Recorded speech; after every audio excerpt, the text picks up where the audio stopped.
కాకినాడ ప్రభుత్వ సామాన్య ఆసుపత్రి వద్ద సెక్యూరిటీ గార్డ్స్ చేపట్టిన నిరాహార దీక్షలు శుక్రవారం నాటికి 17వ రోజుకు చేరుకున్నాయి. కాకినాడ ప్రభుత్వ సామాన్య ఆసుపత్రి మరియు రంగరాయ వైద్య కళాశాలలో సెక్యూరిటీ సేవలు అందిస్తున్న కార్మికులకు ప్రభుత్వ ఉత్తర్వుల ప్రకారం జీతాలు పెంచాలని, క్యాజువల్ లీవ్లు అమలు చేయాలని, అక్రమంగా విధులకు దూరం చేసిన గార్డ్స్ డ్యూటీలోకి తీసుకోవాలని డిమాండ్ చేస్తూ సిఐటియు ఆధ్వర్యంలో జీజీహెచ్ సెక్యూరిటీ కార్యాలయం వద్ద చేపట్టిన రిలే నిరాహార దీక్షలు 17వ రోజైన శుక్రవారం కూడా నిర్వహించారు. సిఐటియు నగర కన్వీనర్ మలక వెంకటరమణ దీక్షలను ప్రారంభించారు. ఈ సందర్భంగా ఆయన మాట్లాడుతూ జీజీహెచ్లో సెక్యూరిటీ గార్డ్స్కి ప్రభుత్వ ఉత్తర్వుల ప్రకారం జీతాలు చెల్లించాలని డిమాండ్ చేశారు. శ్రీ కార్తికేయ సెక్యూరిటీ సర్వీసెస్ యాజమాన్యం నిర్లక్ష్యం వీడి సెక్యూరిటీ గార్డ్స్తో చర్చలు జరపాలన్నారు. సెక్యూరిటీ కాంట్రాక్ట్ యాజమాన్యం దిగి వచ్చే వరకు సిఐటియు ఆధ్వర్యంలో ఆందోళన కొనసాగుతుందన్నారు. సిఐటియు నగర కో కన్వీనర్ పలవెర వీరబాబు మాట్లాడుతూ అధికారుల ఆదేశాలు కూడా సెక్యూరిటీ కాంట్రాక్ట్ సంస్థ లెక్క చేయడం లేదంటే వారి నిర్లక్ష్యం ఏ స్థాయిలో ఉందో అర్థం చేసుకోవచ్చునన్నారు.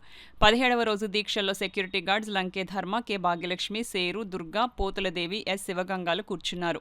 ఈ కార్యక్రమంలో సిఐటియు జిల్లా కమిటీ సభ్యుడు మేడిశెట్టి వెంకటరమణతో పాటు చెక్క ధర్మారావు, అప్పన్న, బాలరాజు, శ్రీనివాస్, దుర్గాప్రసాద్, సోమరాజు, ఆదినారాయణ, దీపక్, సత్యవతి, విజయ, కామేశ్వరి, రామకృష్ణ, భాస్కర్రావు, యూనియన్ జిల్లా ప్రధాన కార్యదర్శి Chandramalla Padma, ASHA workers, port union నాయకులు ఆవుల కాశీలు సంఘీభావం తెలిపారు. కార్తికేయ సెక్యూరిటీ సర్వీసెస్ అమలు చేయడం లేదంటే వారు ఎంత నిర్లక్ష్యంగా, ఎంత మొండిగా ఉన్నారో అర్థమవుతుంది.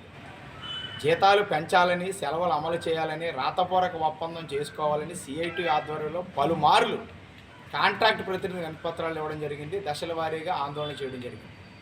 సిఐటియు సభ్యులు మాత్రమే ఈ ధర్నాలు, ఆందోళనలు చేస్తున్నారని కక్ష సాధింపుగా ప్రెసిడెంట్, సెక్రటరీతో పాటు ఆ 5 పైన అక్రమ కేసులు పెట్టి విధులకు దూరం చేసిన పరిస్థితి ఈ జీజీహెచ్లో ఉంది. సెక్యూరిటీ సంస్థ వారిని అడిగితే జీజీహెచ్ అధికారులే వాళ్ళని డ్యూటీలు ఆపేయమని చెప్పారు అని చెప్తూ ఉన్నారు. అధికారులను అడిగితే మాకు సంబంధం లేదు, ఇదంతా సెక్యూరిటీ యాజమాన్యమే చూసుకుంటుందని చెప్తున్నారు. ఈ నేపథ్యంలో గౌరవ జిల్లా కలెక్టర్ వారికి వినతిపత్రం ఇవ్వడం జరిగింది. వారు విచారణ జరిపి తగిన చర్యలు తీసుకుంటానని చెప్పారు. కాబట్టి కార్మిక సోదరులందరికీ విజ్ఞప్తి చేశారంటే ఈరోజు జీజీహెచ్ సెక్యూరిటీ గార్డ్స్ పోరాటానికి అన్ని కార్మిక సంఘాలు, ఉద్యోగ సంఘాలు మద్దతు ఇవ్వాలని సిఐటితో విజ్ఞప్తి చేస్తున్నాం. ఎవరు పోరాడినా విజయం సాధిస్తే రేపు రాబోయే రోజుల్లో ఆయా సంఘాల పోరాటాలు కూడా విజయపదంలో నడుస్తాయి. అంతిమంగా కార్మికులకి, ఉద్యోగులకి మేలు జరగాలని సిఐటి కోరుకుంటుంది. కాబట్టి జీజీహెచ్ సెక్యూరిటీ గార్డ్ సమస్యల పరిష్కారానికి కాకినాడ నగరంలో ఉన్న కార్మిక, ఉద్యోగ సంఘాలన్నీ మద్దతు ఇవ్వాలని సిఐటి తరఫున విజ్ఞప్తి చేస్తున్నాం. అధికార యంత్రాంగం సమస్యను సానుకూలంగా పరిష్కరించాలని కోరుతున్నాం. జరగబోయే పరిణామాలకి సెక్యూరిటీ యాజమాన్యమే బాధ్యత వహించాలని కూడా తెలియజేస్తున్నాం. తప్పుడు ప్రచారం అలా చేయడం చాలా బాధాకరం. ఎందుకంటే ఏటీసీ నాయకులు గమనించవలసింది ఏంటంటే మేము ప్రచారం చేస్తున్నాం, మేము ఇక్కడ ఈ రోజుని జీతం కోసం, సీఎల్ కోసం పోరాడుతున్నాం. ఏటీసీ నాయకులు ఎందుకు పోరాడలేదు?